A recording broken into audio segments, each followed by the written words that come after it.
Hello student, मैं लोकेश प्रयार आपका स्वागत करता हूं आपके अपने यूट्यूब चैनल मैथ वाला पर। हम चैप्टर नंबर 2 स्टार्ट कर रहे हैं। तो चैप्टर नंबर जो 2 है वो है इनवर्स त्रिकोणमिति फंक्शन। ठीक है, तो इनवर्स त्रिकोणमिति फंक्शन में हमें क्या करना है, क्या सीखना है, तो वो हमारे पास क्या दिया हुआ है कि हमने पहले चैप्टर में फलन सीखा हुआ है ना, फलन। तो हमें ऐसे प्रतिलोम त्रिकोणमिति फलन में, तो प्रतिलोम त्रिकोणमिति फलन होता क्या है इसके बारे में हमें इसमें सीखना है और इसकी बेस पे हमें कुछ क्वेश्चन करने हैं। तो पहले पहले हम इसमें बात करते हैं ओनली फलन की, कि फलन क्या है। ठीक है, तो फलन को हम संबंध और फलन यानी रिलेशन एंड फंक्शन वाले चैप्टर में पढ़ चुके हैं। फिर भी देख लेते हैं कि फलन क्या है। तो उसमें फलन को हमने आपको बारी बारीकी से समझाया गया है। आप वो वीडियो जाके जरूर देखें, जिससे आपकी समझ में आएगा कि फंक्शन क्या है। ठीक है, तो आइए थोड़ा सा बात करते हैं फलन के बारे में। तो फलन भी एक खास प्रकार का रिलेशन ही है। ठीक है, क्योंकि हम जानते हैं कि प्रत्येक फलन संबंध होता है, लेकिन हर संबंध यानी प्रत्येक संबंध फलन नहीं हो सकता। ठीक है, तो देखिए आइए थोड़े से बात करते हैं फलन के बारे में पहले, कि फलन क्या है, उसके बाद प्रतिलोम फलन क्या है। ठीक है, तो फलन की बात करते हैं। तो हमारे पास ए और बी दो समुच्चय हैं, दो सेट हैं, तो इनके बीच में जो फंक्शन है वो हमें दिखाना है। तो यहाँ से हमने इसमें 1 2 3 और 4, इसमें ए बी सी और डी, यानी ए के जो अवयव है वो 1 2 3 है और बी के जो एलिमेंट्स हैं वो ए बी सी डी हैं। ठीक है, तो यहाँ एक का कनेक्शन ए से है, 2 का कनेक्शन बी से है, 3 का कनेक्शन सी से और 4 का कनेक्शन डी से है। अब हमारे पास यानी फलन के लिए क्या चाहिए कि प्रांत के प्रत्येक अवयव का, प्रांत के प्रत्येक अवयव का से प्रांत में प्रतिबिंब होना जरूरी है, प्रत्येक अवयव का प्रतिबिंब होना जरूरी है, तो हमारा फलन होगा। तो ये हमारा फलन कैसा है, ये हमारा एक है कि और आच्छादक फलन है, एक है कि आच्छादी फलन है, यानी वन ऑन्टो फंक्शन।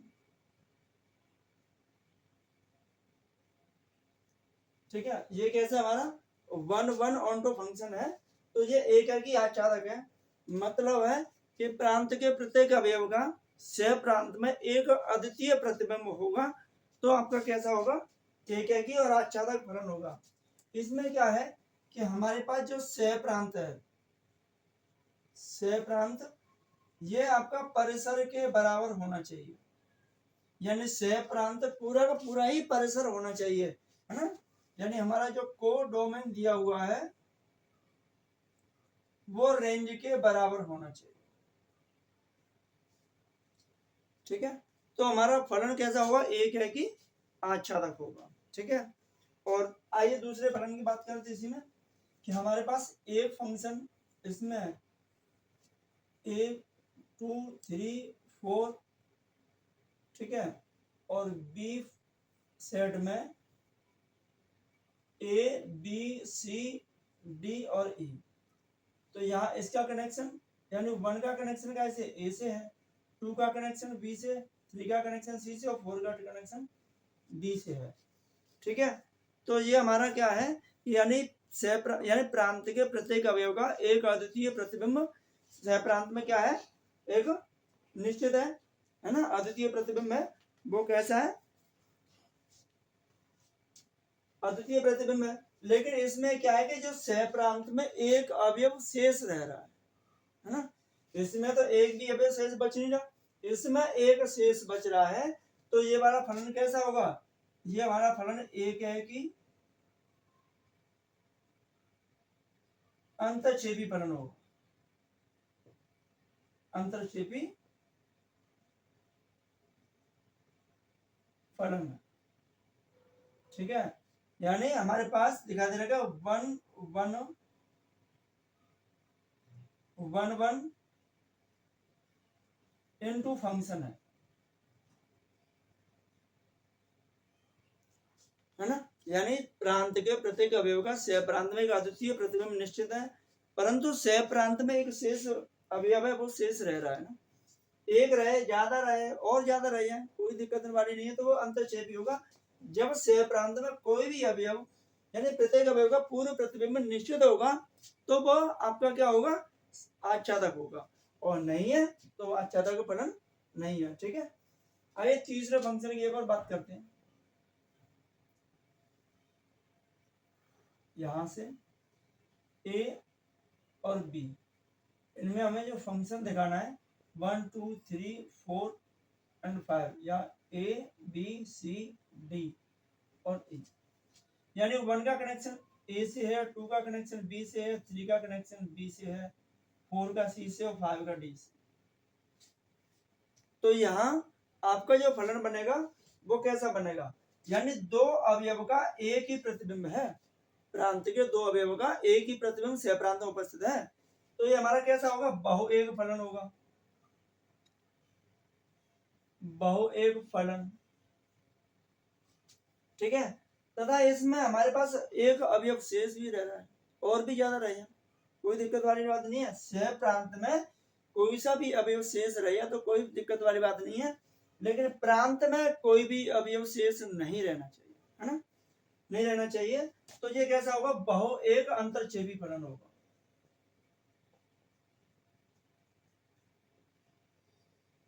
तो देखो ये फंक्शन है, एक और फंक्शन की बात करते हैं उसके बाद में पहले फलन को देख लेते हैं, एक और बात करते हैं फलन के बारे में।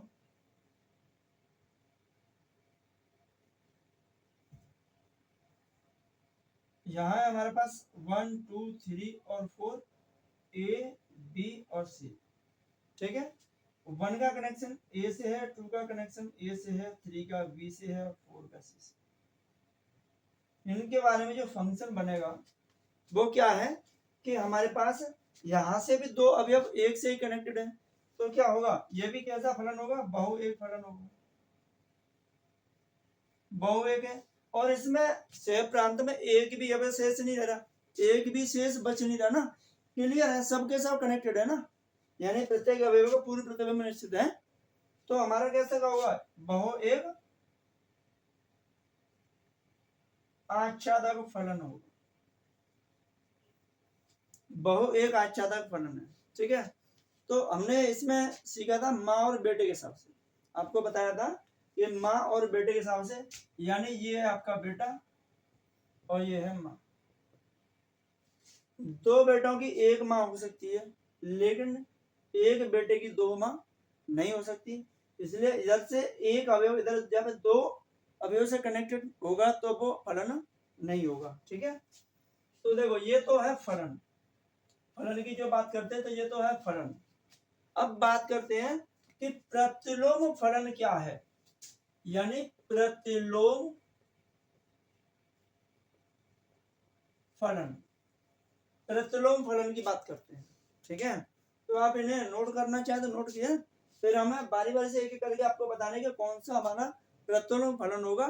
तो यानी हम इस फलन को लिखते हैं क्या, इससे प्रत्येक फलन को हम लिखेंगे y बराबर एफ एक्स, लिखोगे। अगर प्रतिलोम फलन आएगा तो उसको क्या लिखोगे, y equal to f inverse x. तो ये एफ इनवर्स एक्स फलन क्या है इसके बारे में बात करते हैं। ठीक है, तो नोट करना चाहे तो नोट कीजिए आपके पास, और या स्क्रीनशॉट लेना चाहे तो स्क्रीनशॉट लीजिए। तो देखो यहाँ प्रतिलोम फलन के लिए, अब यहाँ देखिए कि हमें प्रतिलोम फलन का मतलब यहाँ क्या है कि ये जो फलन है वो ए टू बी में है, ए टू बी, यानी ए आपका प्रांत है और बी आपका सह प्रांत है। अगर बी को प्रांत बना दिया जाए सह और ए को सह प्रांत बना दिया जाए तब भी हमारा क्या कनेक्शन फलन रहेगा, है ना। तो देखिए यहां से इसे समझाते हैं, इसको देखते हैं,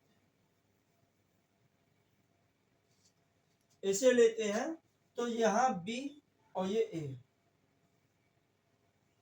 बी है ए बी सी और डी। ठीक है, और ए आपका है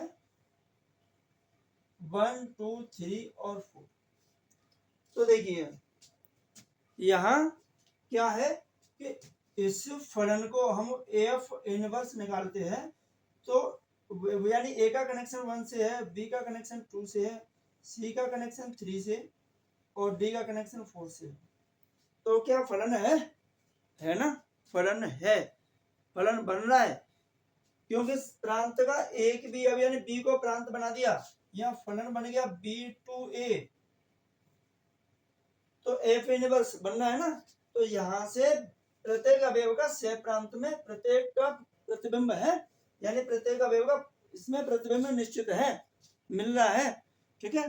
तो इसी प्रकार देखिए कि आपको इस एक अंतरछेदी फलन का आपको यानी इसका इनवर्स फंक्शन मिलेगा या नहीं मिलेगा। तो देखिए इसकी भी बात करते हैं नीचे। ये तो फलन है, अगर हम बी को यहां रख दिया जाए A B C D E और ए में हमें ये रख दिया जाए यहाँ 1 2 3 और 4, है ना। अब देखिए कि ए का कनेक्शन 1 से है, बी का कनेक्शन 2 से है, सी का कनेक्शन 3 से और 4 का कनेक्शन बी से। ये यहाँ पे बच रहा है और ये यहाँ पे बच रहा है।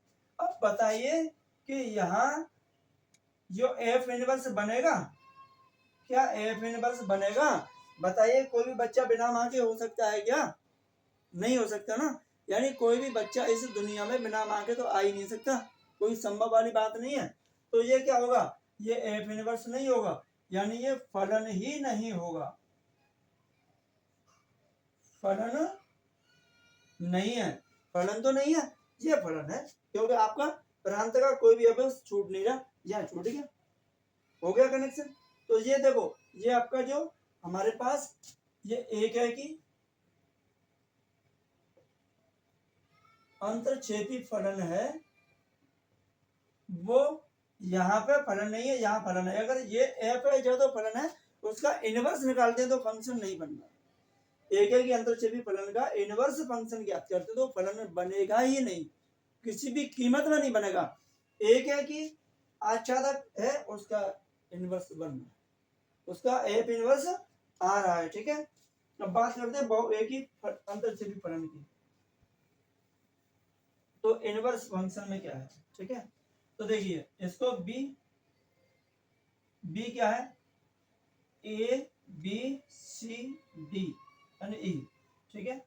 और ए है ये आका 1 2 3 4 एंड 5।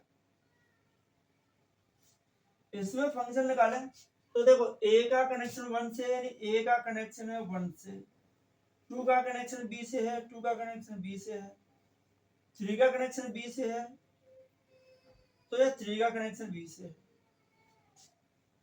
4 का कनेक्शन सी से है और डी का कनेक्शन 5 से। अब देखिए क्या ये एफ इनवर्स बन रहा है, यानी एक बच्चे की दो माँ हो सकती है क्या?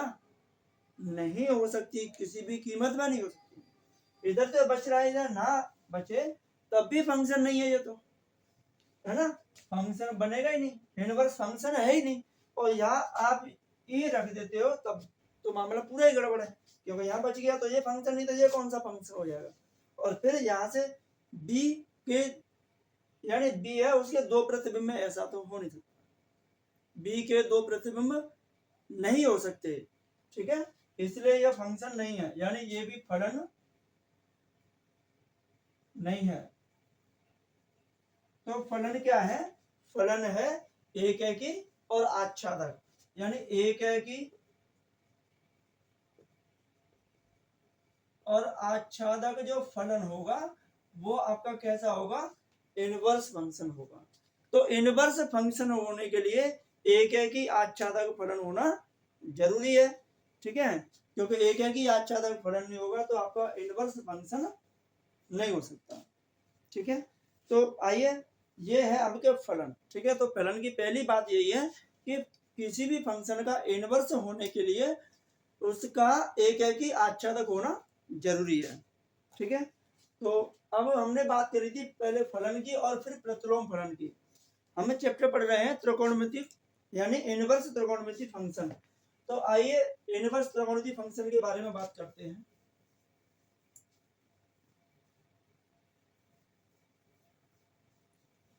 तो इनवर्स त्रिकोणमिति फंक्शन क्या है उसके बारे में हमें बात करनी है। तो पहले तो फलन क्या है कि फलन को यानी हमारे पास जो दिया हो फलन यानी फलन का प्रतिलोम होने के लिए यानी प्रतिलोम फलन यानी इनवर्स फंक्शन होने के लिए फलन को यानी एक ही आच्छादक होना चाहिए। यानी हमारे पास जो फलन है वो एक ही आच्छादक फलन होना चाहिए। यानी one one one one onto function हो जाए, one one onto function होगा तो ही आपका एक ही आच्छादक फलन होगा। तो उसी एक ही आच्छादक फलन का ही हम इनवर्स निकाल सकते हैं। ठीक है, तो आइए बात करते हैं एक फंक्शन के बारे में कि फंक्शन को प्रतिलोम फंक्शन कैसे दिखाया जाए। तो देखिए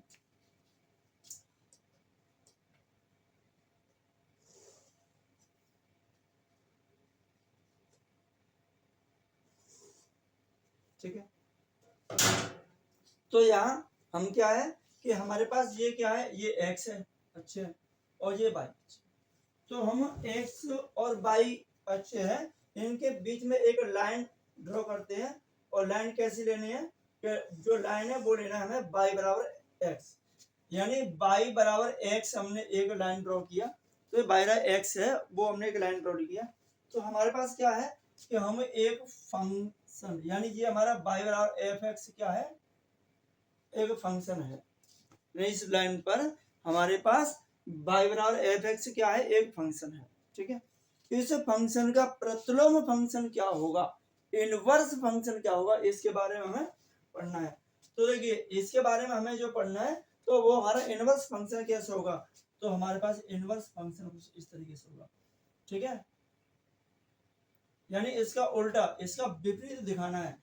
यानी इसके ऐसे बना हुआ इसको ऐसे बना हुआ दिखाना है। आप इसे सही से बनाइएगा, डिजिटल बोर्ड होता तो एकदम क्लियर आता आपको। ऐसे रखिए तो ये फंक्शन क्या बनेगा, ये y बराबर f इनवर्स x बनेगा।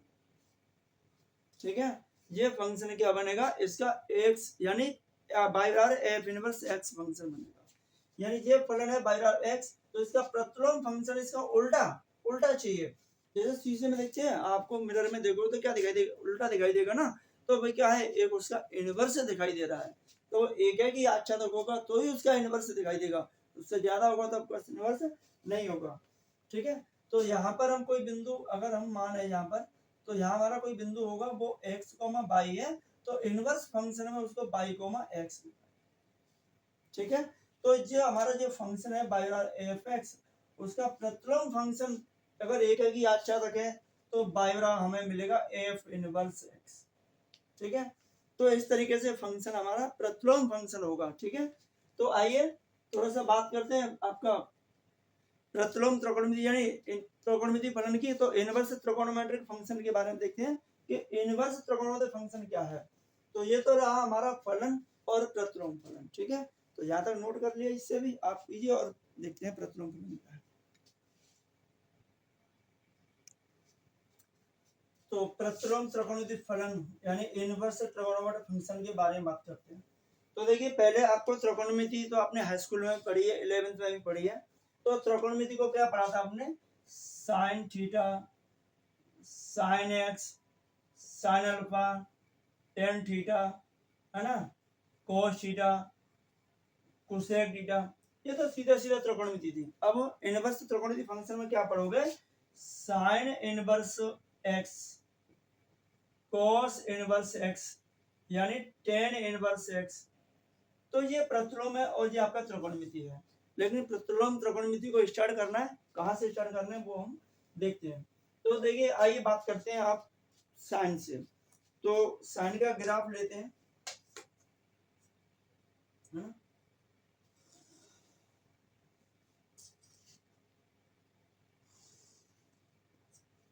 तो पहले हम यहाँ साइन का ग्राफ लेते हैं, यानी y बराबर साइन x।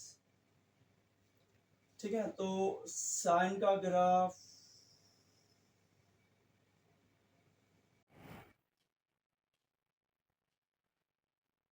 बात करते हैं त्रिकोणमितीय फलन की। तो इसमें हम यानी एक फलन एफ एक्स बराबर साइन एक्स का ग्राफ लेते हैं, ठीक है।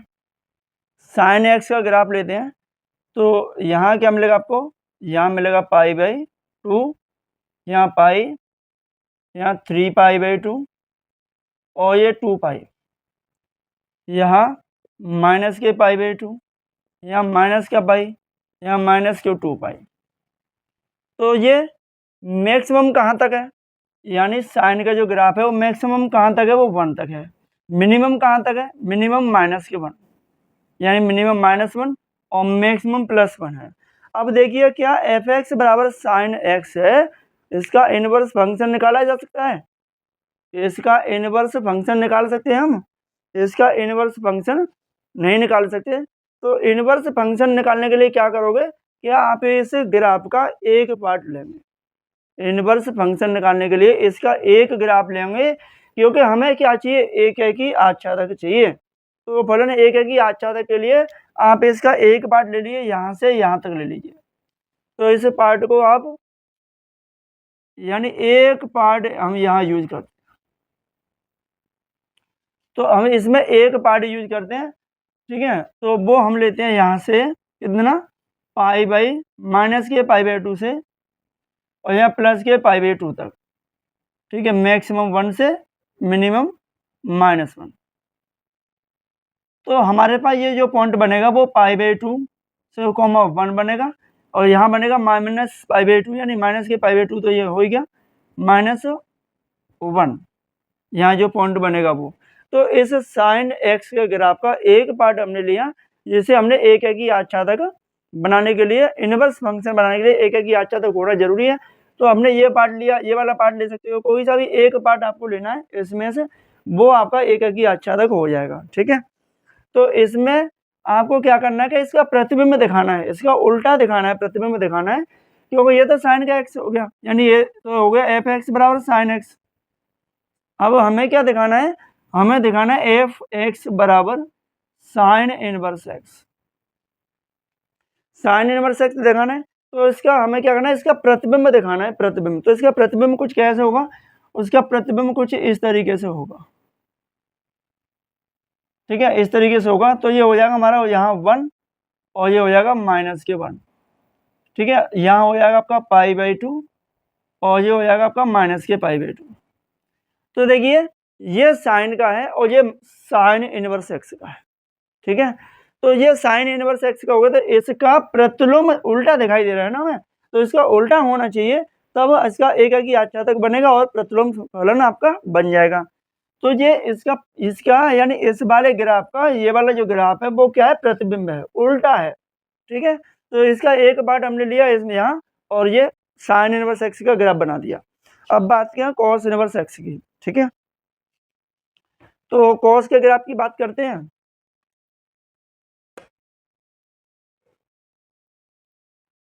तो कॉस का ग्राफ कुछ इस तरीके से होता है, आप कॉस का ग्राफ बनाएंगे।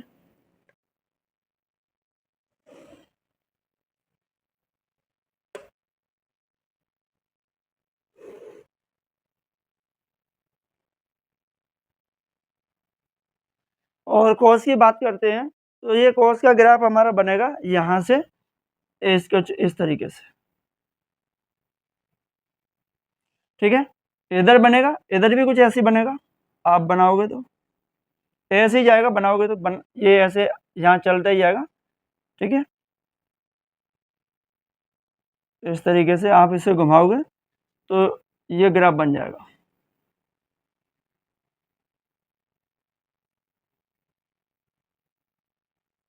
ठीक है। इसी तरीके से चलता रहेगा। तो एफ एक्स इक्वल टू यह होगा कॉस एक्स, कॉस एक्स का ग्राफ हो गया।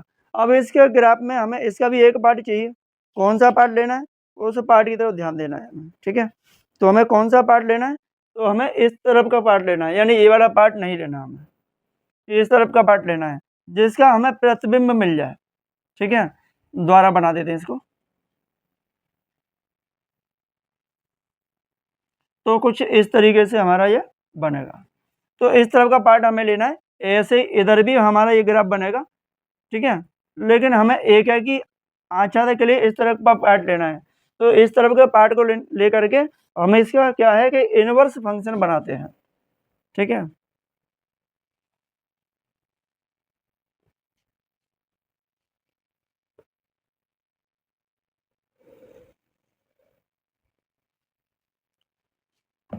तो देखिए इसे हटा देते हैं यहाँ से।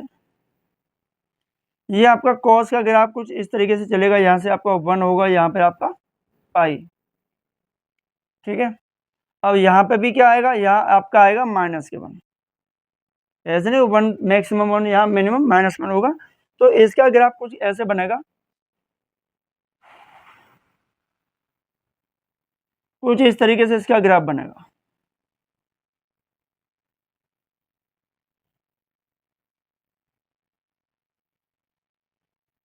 ठीक है। कुछ इस तरीके से हमें इसका ग्राफ बनाना है।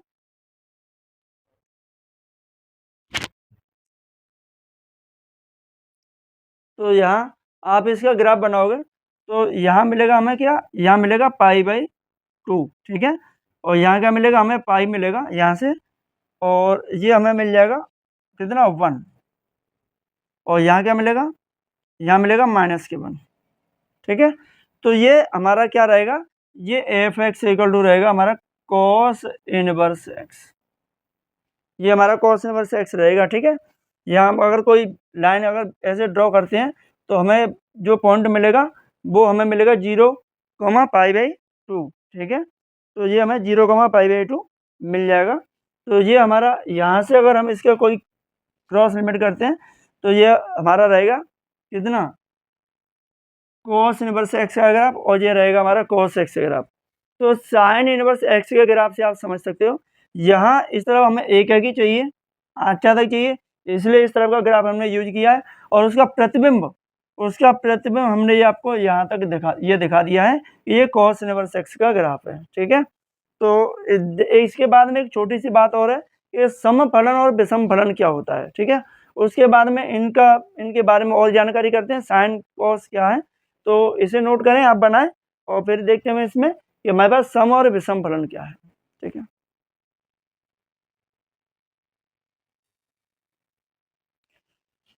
आइए बात करते हैं सम और विषम फलन के बारे में कि सम फलन क्या होता है और विषम फलन क्या होता है, ठीक है। तो ये साइन इनवर्स x और कॉस इनवर्स x के ग्राफ थे, ठीक है। तो आइए सम फलन और विषम फलन के बारे में बात करते हैं।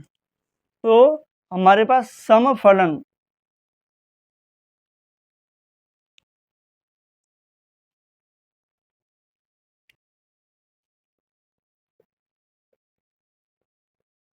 सम फलन और विषम फलन की बात करते हैं। सम फलन यानी इवन फंक्शन क्या है,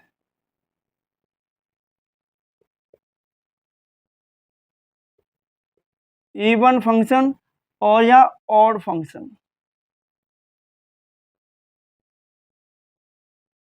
ठीक है। इवन फंक्शन या इवन फंक्शन का मतलब है कि f - x = मिलेगा f(x), ठीक है। तो ये मिलेगा हमें f(x) इवन फंक्शन में, ठीक है। और ऑड फंक्शन में हमें क्या चाहिए, f - x = मिलता है -f(x), ये कंडीशन है, ठीक है। तो देखिए हमारे पास फंक्शन यानी इवन फंक्शन और ऑड फंक्शन को ग्राफ से समझते हैं कि क्या है यहाँ।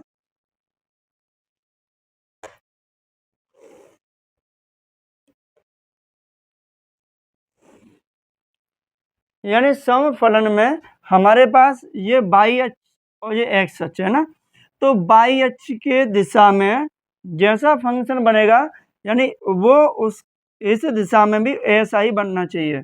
यानी बाई अक्ष के सापेक्ष जैसा हमारे पास एक तरफ फंक्शन बनना है, बाई अक्ष के दूसरी तरफ भी सेम वैसा ही फलन बनना चाहिए। यानी यहाँ आपका एक्स पे जो फलन आ रहा है वो -x पे भी वही फलन आना चाहिए, है ना। तो ये हमारा क्या होगा, हमारा सम फलन होगा। मतलब बाई अक्ष के सापेक्ष सममित फलन है, उसे ऐसे बोल सकते हैं कि बाई अक्ष के सापेक्ष सममित फलन है, वो सम फलन है, ठीक है।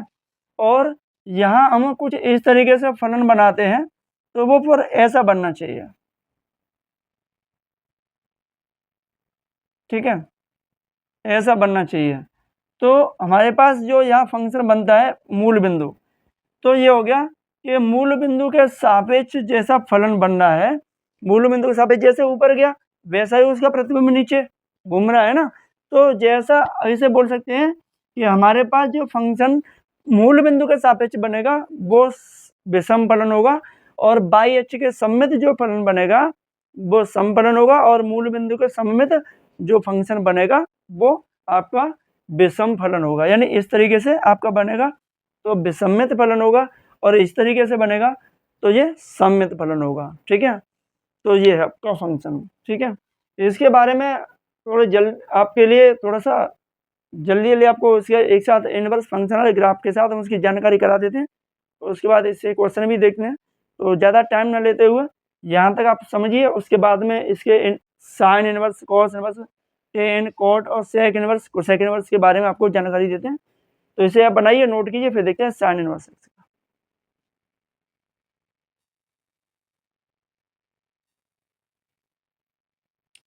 आइए बात करते हैं साइन इनवर्स एक्स की। तो देखिए साइन इनवर्स एक्स का ग्राफ हमने जो बनाया था वो ये है। तो देखिए साइन इनवर्स एक्स यानी इसका प्रांत डोमेन है -1 से 1 तक, है ना, डोमेन है। साइन एक्स की डोमेन जो होगी वो माइनस के π/2 से प्लस के π/2 तक होगी, और साइन इनवर्स की जो डोमेन होगी वो -1 से +1 के बीच में होगी, ठीक है। परिसर इसका है माइनस के π/2 से प्लस के π/2 है, ठीक है। तो यहाँ क्या है कि साइन इनवर्स एक्स क्या है, एक वर्धमान फलन है। मतलब है कि साइन इनवर्स एक्स का जो ग्राफ है इसमें क्या देखते हैं कि यहाँ से जो साइन की वैल्यू है वो बढ़ती जा रही है, देखिए बढ़ती जा रही है ना, यानी इंक्रीज हो रही है, इंक्रीज हो रही है। तो क्या है कि हमारा क्या है कि साइन इनवर्स एक वर्धमान फलन है। यानी इसको हम ऐसे लिख सकते हैं कि साइन इनवर्स एक्स यदि greater than sine inverse by है तो एक्स ग्रेटर देन आपको बाई मिलेगा, ठीक है, क्योंकि क्या है एक वर्धमान फलन है। तो ये हमारा जो साइन इनवर्स एक्स है वो एक ऐसा है, एक वर्धमान फलन है, ठीक है। और देखते हैं कि साइन इनवर्स के एक्स क्या है। साइन इनवर्स एक्स एक विषम फलन है। आपको विषम फलन के बारे में बताया था, जैसा इस तरीके से बनना है वैसा ही नीचे बनेगा, है ना। यानी मूल बिंदु के सापेक्ष, यानी मूल बिंदु के सममित जो हमारे पास फंक्शन बनेगा वो कैसा होगा, विषम फलन होगा। यानी इसको हम लिख सकते हैं f minus x equal to minus के एफ एक्स लिखा जाएगा, क्योंकि अगर लिख दिया जाए यहाँ कि साइन इनवर्स माइनस एक्स तो क्या लिखोगे माइनस के साइन इनवर्स एक्स। कैसा फलन है, विषम फलन है, ठीक है। और तीसरी बात है कि साइन इनवर्स एक्स की जो ऊर्ध्वाधर स्पर्श रेखा है वो 1 से -1 है। देखिए यहाँ से यहाँ तक है वो एक्स अक्ष पे जितनी है वो कितनी 1, और इसे देखते हैं तो यहाँ पर कितनी है -1। तो साइन इनवर्स की जो ऊर्ध्वाधर रेखाएं हैं, स्पर्श रेखाएं हैं, वो -1 से +1 है। तो बाई अक्ष के सापेक्ष, बाई अक्ष के समांतर जो रेखाएं होंगी वो क्या होंगी, ऊर्ध्वाधर रेखाएं होंगी, ठीक है।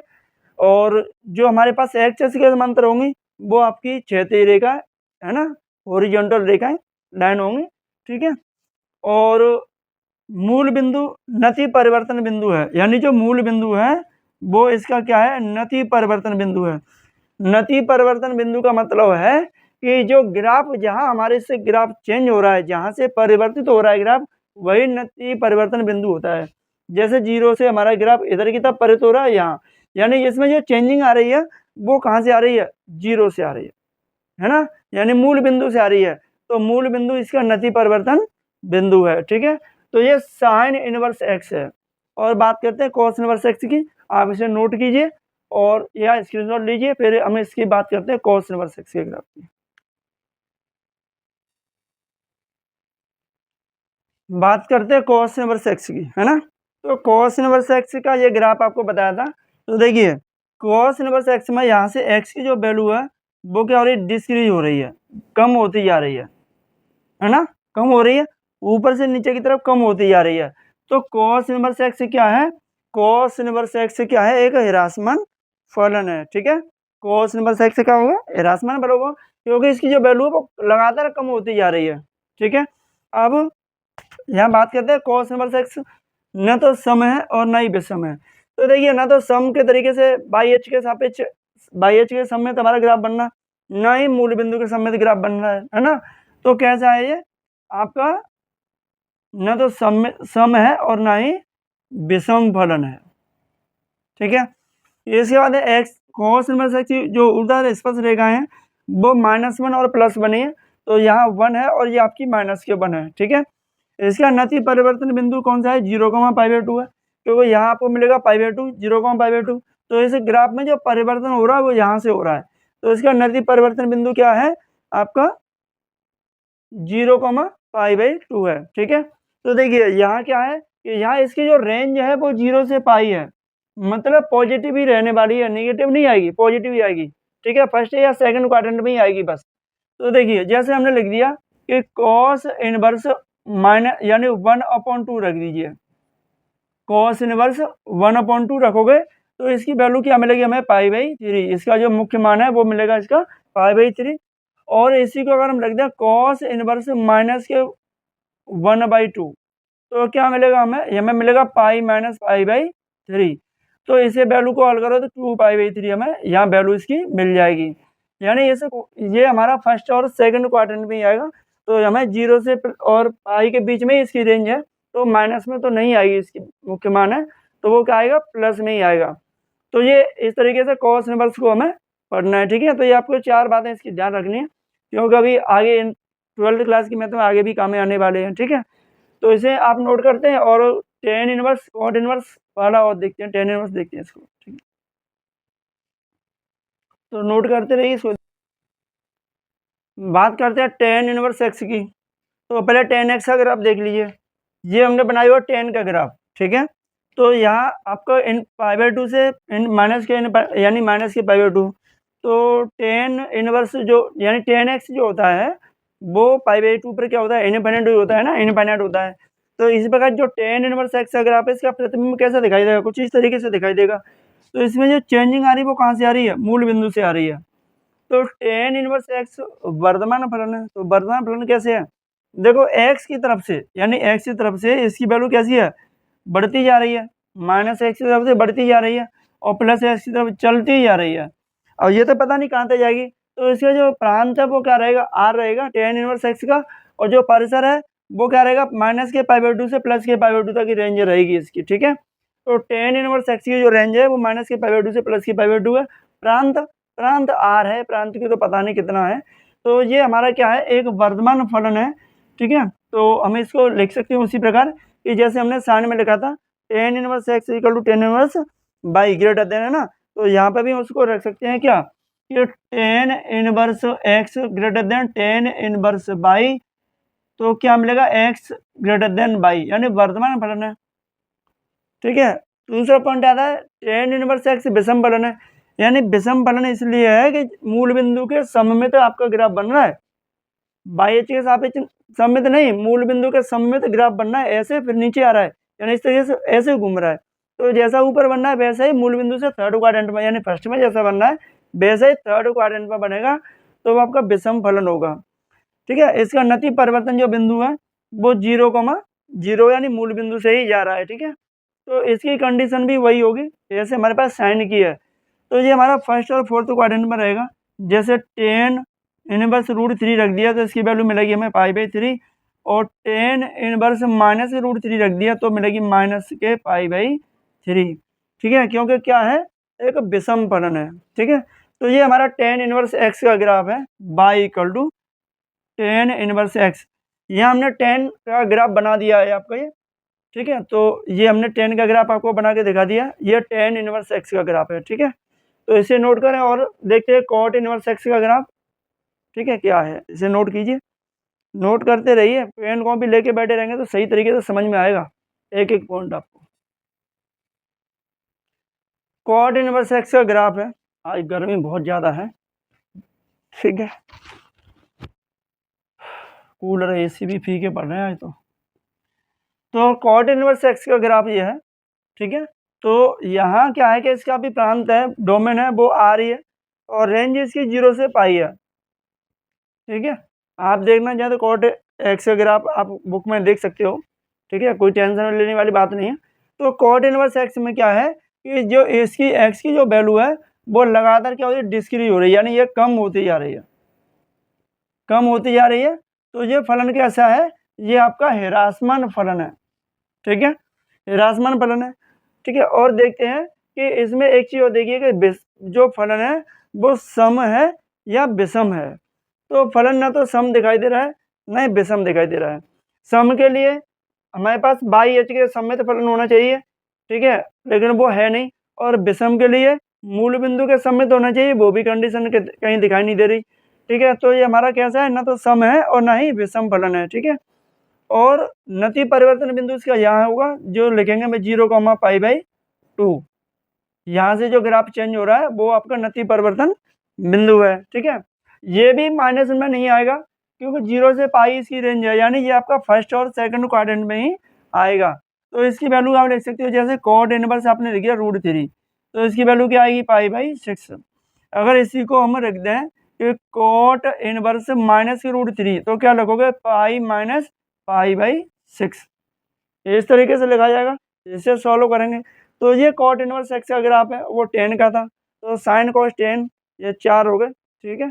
तो इनमें हमें बस थोड़ा ध्यान देना है, ज़्यादा उसमें दिक्कत नहीं है, रेंज पर ध्यान देना है इसकी पर। तो बस रेंज के बारे में ही ज़्यादातर पूछा जाता है, ग्राफ तो नहीं पूछा जाता, लेकिन हमें जानकारी होनी चाहिए कॉट इनवर्स x का ग्राफ कैसा होता है, टेन इनवर्स x का ग्राफ क्या होता है, ठीक है। तो कॉस इनवर्स x ह्रासमान फलन है और ये न तो सम है ना ही विषम है, ठीक है। इसका नति परिवर्तन जो बिंदु है वो 0,π/2 है, तो ये हमारा फर्स्ट और सेकंड क्वाड्रेंट में ही आएगा, ठीक है। अब देखते हैं इसके बाद में, इसे आप स्क्रीनशॉट लीजिए, इसके बाद में देखते हैं सेक इनवर्स x का ग्राफ। ये सेक इनवर्स x का ग्राफ है। सो सेक इनवर्स x में ग्राफ है कि इसकी वैल्यू, सेक इनवर्स x की वैल्यू 1 से ज़्यादा होती है, यानी 1 के बराबर या 1 से ज़्यादा होगी, 1 से कम नहीं होगी। तो इसलिए इसका जो डोमेन ऑफ माइनस के π/2 से 1 से यानी 1 से इनफाइनाइट तक ही रहेगा। और रेंज है जो 0 से पाई माइनस π/2, यानी π/2 को छोड़ के बाकी इसमें पूरा वही मिलेगा। तो ये फलन कैसा है, वर्तमान फलन है, क्योंकि एक्स अच्छी तरफ दोनों तरफ बढ़ रहा है, ठीक है। और न तो सम है न ही विषम है, और स्पर्श रेखाएं जो है वो इसकी -1 और +1 ही है। तो ये आपके ग्राफ के बारे में समझा दिया है, ठीक है। तो ये सेक इनवर्स x का ग्राफ है, सेक की वैल्यू -1 और +1 से ज़्यादा होती है, +1 के बराबर ही हो सकती है, ठीक है। -1 से कम होगी, +1 से ज़्यादा होगी, इनके बराबर ही हो सकती है, इनके अंदर बीच में नहीं आती है, ठीक है।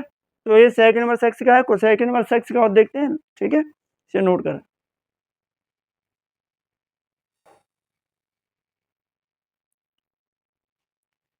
तो ये आपका कॉस इनवर्स x का ग्राफ है, इसका डोमेन माइनस के इनफाइनाइट से 1 से इनफाइनाइट तक रहेगा। परिसर है इसका -के π/2 से +के/2, 0 को छोड़ करके, ठीक है। इसकी वैल्यू क्या है कि ये हमारा जो कोसेक इनवर्स x है, ये एक ह्रासमान फलन है, इसकी वैल्यू है वो घटते हुए जा रही है, यहाँ से आएगी ऐसे ही कम होती हुई जाएगी। तो ये कैसा है कि ह्रासमान फलन है, और इसकी जो स्पर्श रेखा होता है, स्पर्श रेखा है वो -1 और +1 ही है, ठीक है। तो ये हमारा कोसेक इनवर्स x का ग्राफ है। तो आपके सभी फलनों के 6 के 6 रेशियो अनुपातों के आपके ग्राफ हो गए।